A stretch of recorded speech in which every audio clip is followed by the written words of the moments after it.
Guys, so I found the spot to record today's video. Kjell was biting my shoe. And yeah, it might get kind of chaotic, but this probably is the point of the whole entire video. So yeah, let's get started. By the way, Albert is trying to steal treats from my pocket. No. No stealing, no stealing.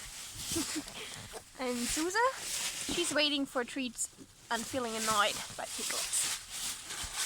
She could leave anytime. She doesn't want to because there might be treats.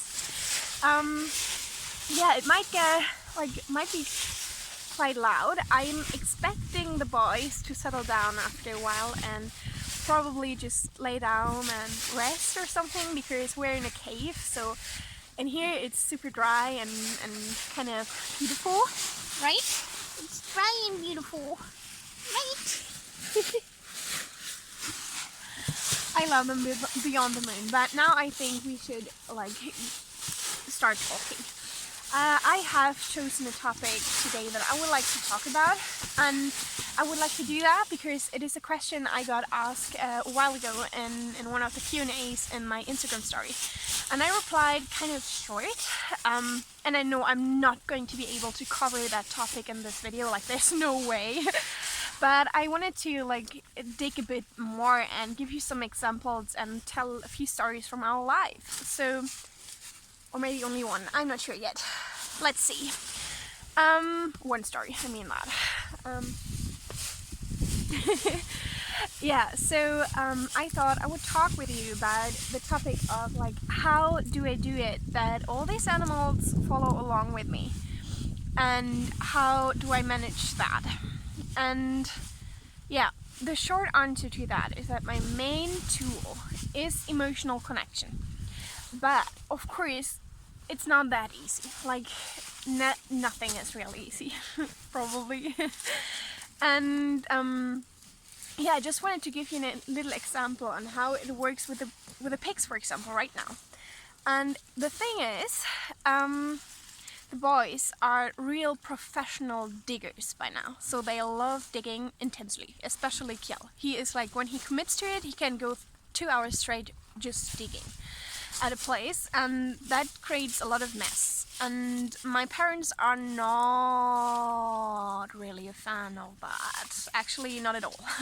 Actually, they are not even a fan of the pigs in general, and the pigs destroying their lawn is not something they are ready for. So the thing is, I'm gonna lean back over here. The thing is that the boys love it, and the boys love our yard, but they are not allowed to go on the yard anymore because they're digging. And when I start and want to go on a hike, because here in the forest they can be digging as much as they want and nobody will be bothered, which is wonderful. But when I want to go into the forest with them, often they at first have the urge to go in the yard. Not because they don't like to be in the forest, it's more that the yard feels like home for them. This is the place where they got used to be outside. This is the place where they lived. They lived in my flat for 2 months or something. And they want to go back, and that's where they feel happy and safe, and they love to collect chicken poop and eat that. By the way, they're outside, but I know where they are. They will come back, and they love to do that. And they absolutely don't understand that they are not allowed to be there anymore, and they also there's no way for them to understand that they are not allowed to be digging. So yeah, what do I do? And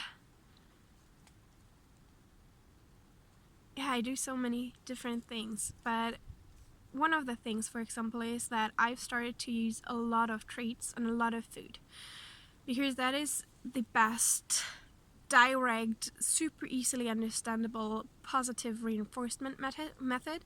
So right now, when I want to go on a walk, I get to them when it's time for a meal. They are there. They're coming back. And I'm gonna give them part of the meal, and then I'm gonna take the rest of the meal with me. And on the first like 100 meters of us leaving the farm, they get like something to eat every couple of meters. Like whenever they come to me, they will get something. And also on our walks, I take some of the food with me, and they will get a lot of treats because this is just working right now. And the thing for me is like I never ever like make an animal do something that it doesn't understand with any sort of negative forces. You would think he came to me, so yeah, it's okay. Iva? Iva? Iva? Iva? No, not out of the pocket. Come here. Come here. Can you see that? He's not gonna get treats out of the pocket, but he is getting some because he returned to me.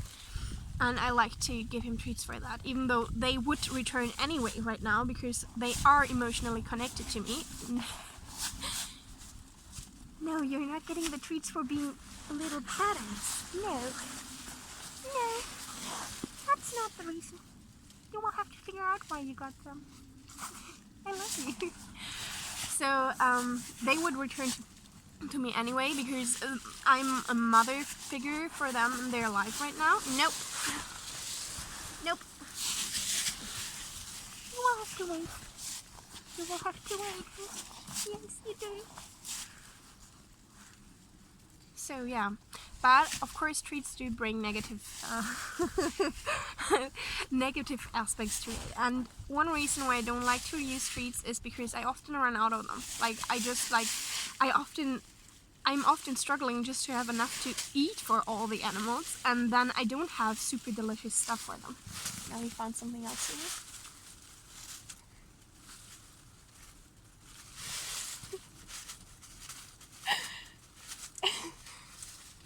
I wish you could just see them all the time. They're so cute.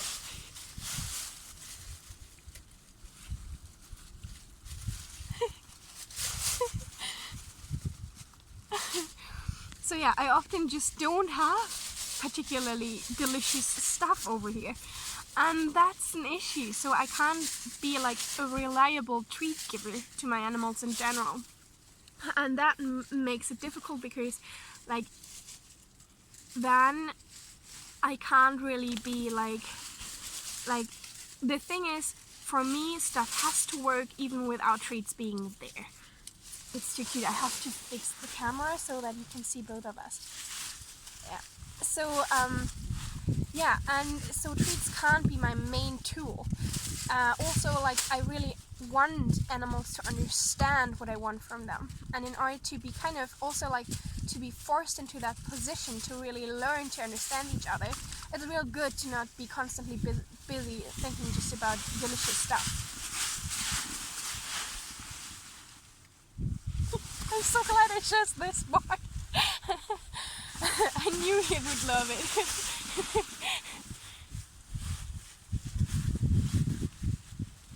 So yeah, treats can be a real good thing to make in those situations where you have an animal that's clearly not able to understand why you say no, and where you just have to give some positive reinforcement for them to do something that's important. And that is what I'm doing with him, and with Kjell of course as well. No, you're not gonna get something. No, not out of the pocket. Wait. Nein. Ich möchte es nicht. Nein. Nein. Yeah, also that's a negative part of treats. Like animals can get so naughty, like so annoying and horrible because they just want to get something to eat.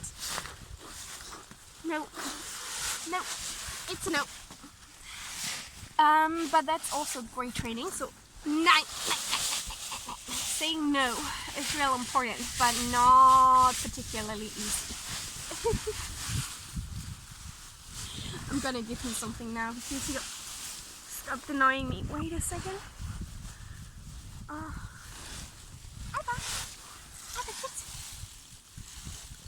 Oh, you couldn't see anything. So, yeah, treats are a great opportunity, but they're not the solution to the actual problems. They can only be like one tool to make things easier and to like cross the bridge of understanding, like lack of understanding and lack of ability to understand, because those are babies. Those are baby pigs. They are not going to understand that they are not allowed to dig somewhere. And that is the reason why they are not allowed to go there at all. And no. So I can't use better positive technique like that. But still, sometimes it happens that they are running to the yard because they just want to. And it's not that they don't want to go into the forest, it's just that they also don't understand that my time limit might be 2 hours. And then if I spend 1.5 hours trying to get them away from the yard, we can't go into the forest anymore. For them, that's not something they're thinking about. So they might just want to go on through the yard and then into the forest. But yeah, sometimes that happens. And then, yeah, I'm also using negative techniques, and I'm not totally satisfied with how I'm dealing with that situations. But for example, just a couple of days ago when it happened, I really, I spent over an hour just constantly pushing them around because I had to stop them when nein, ich möchte es nicht, nein, möchte ich nicht. Ja, du bist gut, aber nein, jetzt kann ich nicht. Great.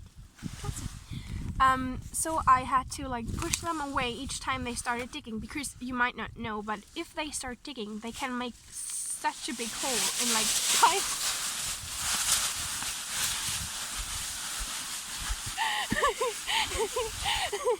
This is so wonderful. They can make such a big hole in already 10 seconds or something. They really destroy something. It's not an issue in the forest, and they are actually in the forest. I've never seen them being so obsessively, but on the farm with a lawn, that's not going well. So I have to immediately push them away. And the thing is, they don't easily stop. They don't do that 3 times and then it's over. I have to do it over and over and over again until I find something else to do, or I finally get them to leave the yard. And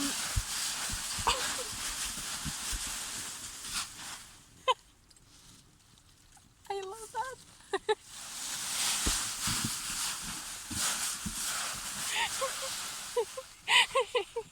Oh my God. Yeah, so I am also using negative techniques. Oh.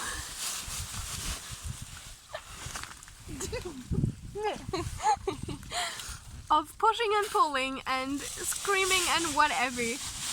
But of course, I always try to use that as less as possible, and still to be really aware of how I'm using it, because the thing is, when the boys go on the yard and start digging on the lawn of my parents,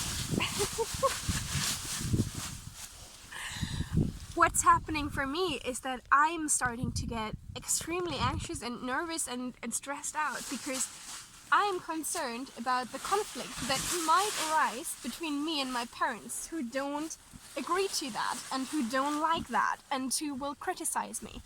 So I'm getting a rush of my own fear, and then I have to really be aware and make a clear decision on how much of this I'm gonna push further onto them. No, you're not getting cocky. No.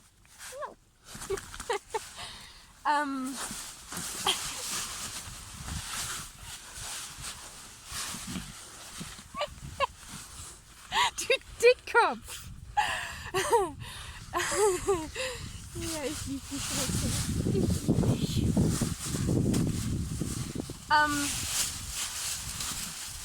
Because my own fear might make me act super, on the one hand, for them totally ununderstandable, because they really don't get why I might get fearful or stressed out by them digging on a certain place.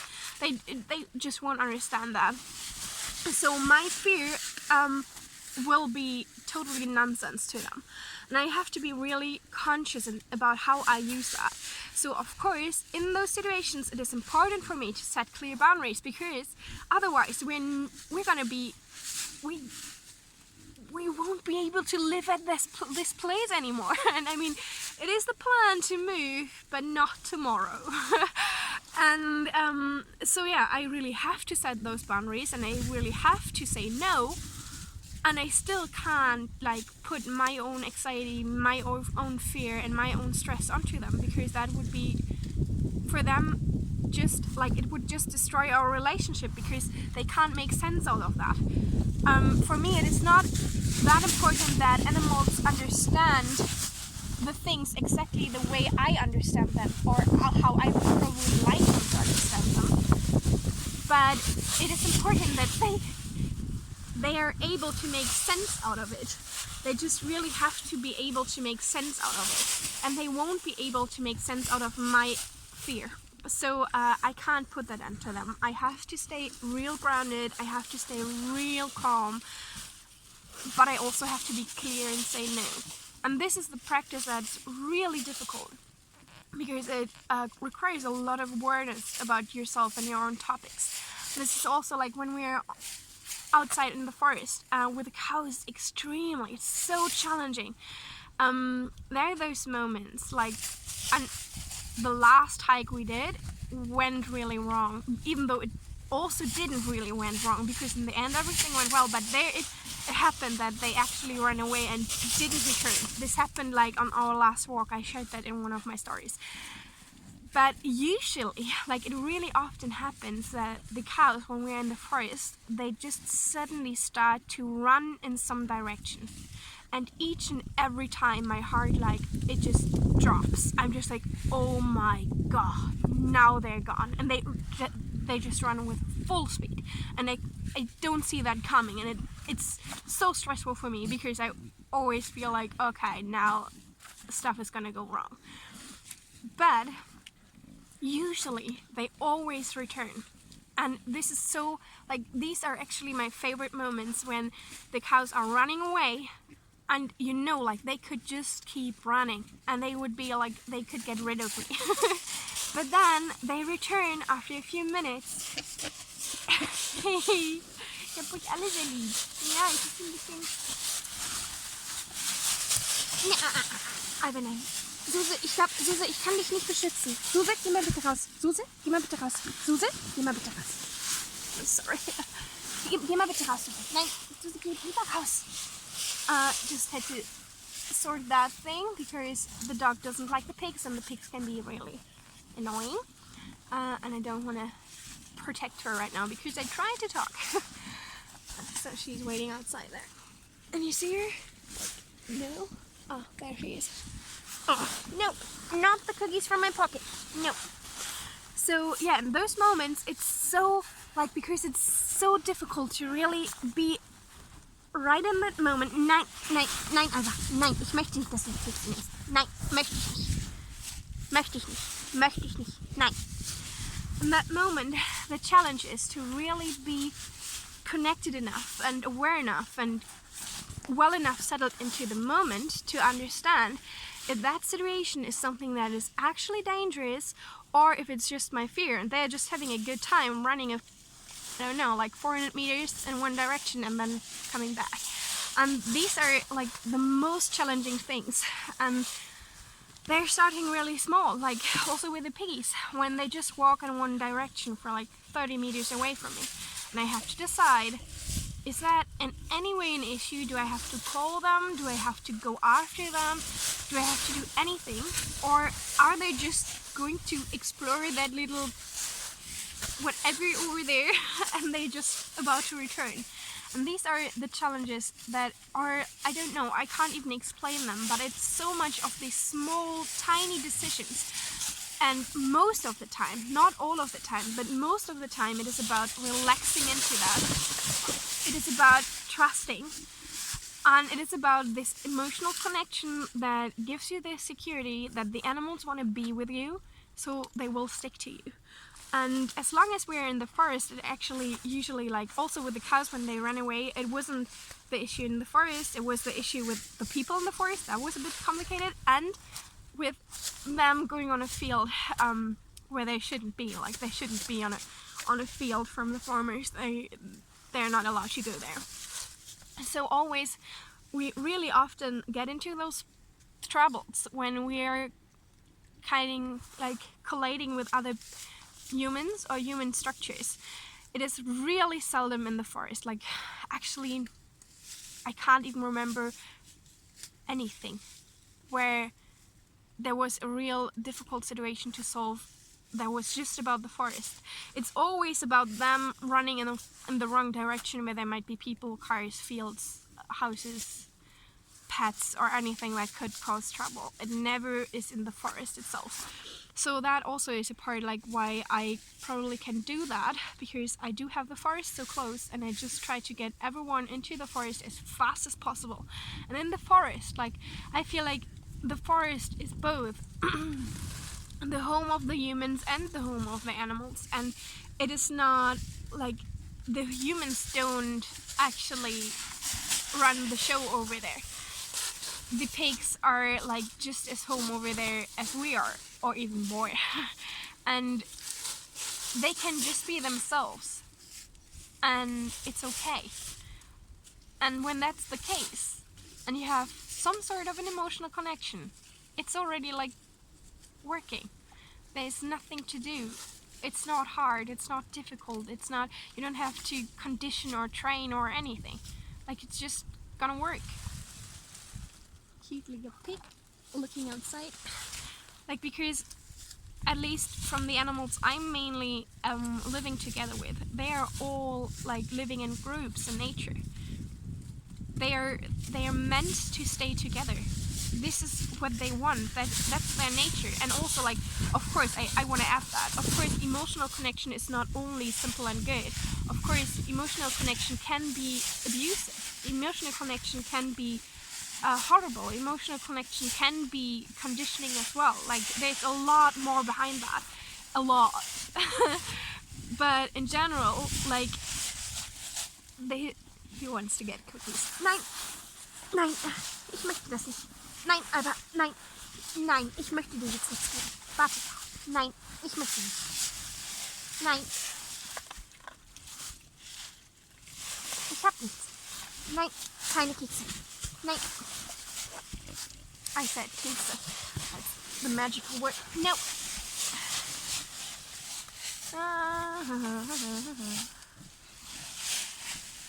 Fun to do that in front of the camera, but it's also a bit more complicated because I'm not really attuned to him. No, that really is like the main thing, to really be attuned to the moment and to the animal, and to really feel what's going on and be present with that. That's actually the most important thing. Yeah. I don't know if that might have been too messy, but I really hope that you enjoyed it and just enjoyed being part of this. I'm really looking forward to share more like this with you guys. I really appreciate your open heart, your open mind, your open soul. And yeah, just really always feel welcome to ask questions. That makes me feel important, and I like to feel important. And it makes me believe that there are actually people out there who care and who are interested in what I'm doing, and that means a lot to me as well. So yeah, I guess we're probably gonna always a little conflict. Good, Susie, du machst alles gut. It's okay. Actually, my dog, Susie, she really has to learn how to say no. She's always so insecure of saying no, and then she only says it when it's already like she is totally annoyed. But now she got it well. She said no twice, and Alva left. She was like sniffing her. She doesn't like that. Oh, he's back again. It's real interesting to watch them communicate with each other, even though it is also like, I think I'm gonna have to get out there and make sure that nothing is gonna go wrong. It's good, klasse. I'm gonna leave now. Sending you lots of love from the forest. Bye bye.